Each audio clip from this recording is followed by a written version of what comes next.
Mr. Fein. Thank you, Mr. Chairman and members of the subcommittee.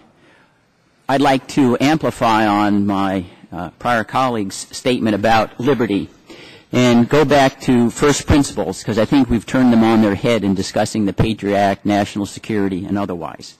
Now, it's Thomas Paine who wrote, "It's the duty of the patriot to protect his country from his government." And it's in that spirit I wish to address the Patriot Act, because it seems to me its fundamental principles are upside down. This country's bedrock birth certificate was placing the liberty of the individual above the powers of government. The Declaration of Independence, we're all born with unalienable rights. We are endowed with our Creator with a right to liberty. And the purpose of government is to secure those rights. The purpose of government is exhausted after it secures those rights. And these were not marginal to the fight for our independence from Great Britain. James Otis in 1761 deplored the British general writs of assistance because they didn't require probable cause or particularity in searching persons' homes. And it was John Adams who said that was the bell that sounded the independence march of the United States of America. And it's Patrick Henry who's noted for saying what? Give me liberty or give me death. Not give me liberty, but give me bigger government to protect my liberty. And I underscore these things to emphasize that where you start in asking the question determines where you end 9 times out of 10. Why that's so important. And the Founding Fathers did not cherish the right to be left alone just as an intellectual abstraction. It was Justice Louis Brandeis who wrote in 1928, "The architects, the makers of the Constitution, venerated man's spiritual nature, his moods, and his intellect. They sought to protect Americans in their beliefs, their attitudes, seclusions, and challenges to conventional wisdom. They crowned citizens with a right to be free from government encroachments, the hallmark of every civilized society."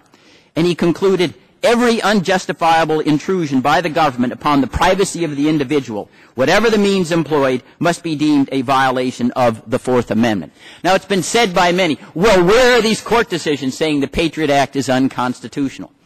There have been a few, but I concede there are few. But the Supreme Court and courts err. In the opinion that I was quoting from Justice Brandeis, the court then held conversations weren't even protected by the Fourth Amendment, that the government could wiretap and surveil free from any restraints because conversations wasn't in the text of the Fourth Amendment that addressed persons, houses, papers, and effects. 39 years later, the Supreme Court reversed.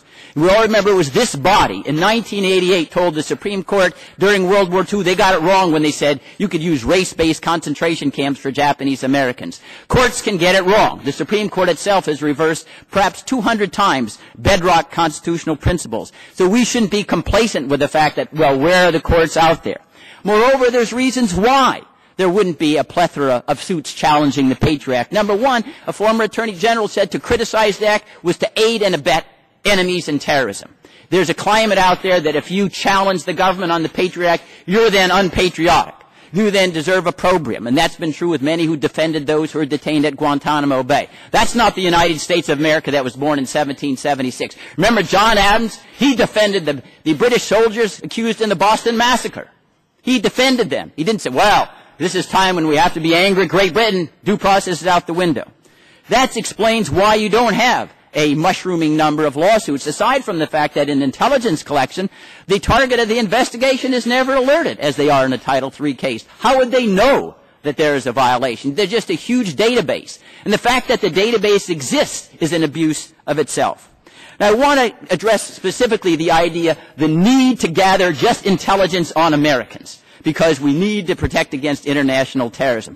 Harlan Fistone was appointed Attorney General in 1924. He was later appointed Chief Justice of the United States, and he shut down all of the FBI's intelligence collection methods, said we have to limit this to law enforcement only. There had been abuses. He styled what the Bureau was doing as tyrannical.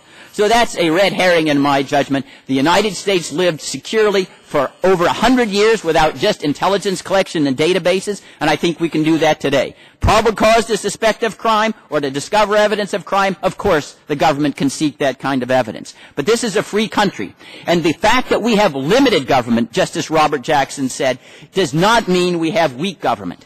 And this is very important. Justice Jackson, of course, was a prosecutor at Nuremberg, in addition to being on the United States Supreme Court. And I'd like you to, if you could indulge me, let me read his opinion here, because I think... The gentleman's time has expired. All right, well, Mr. Mullins. Thank you.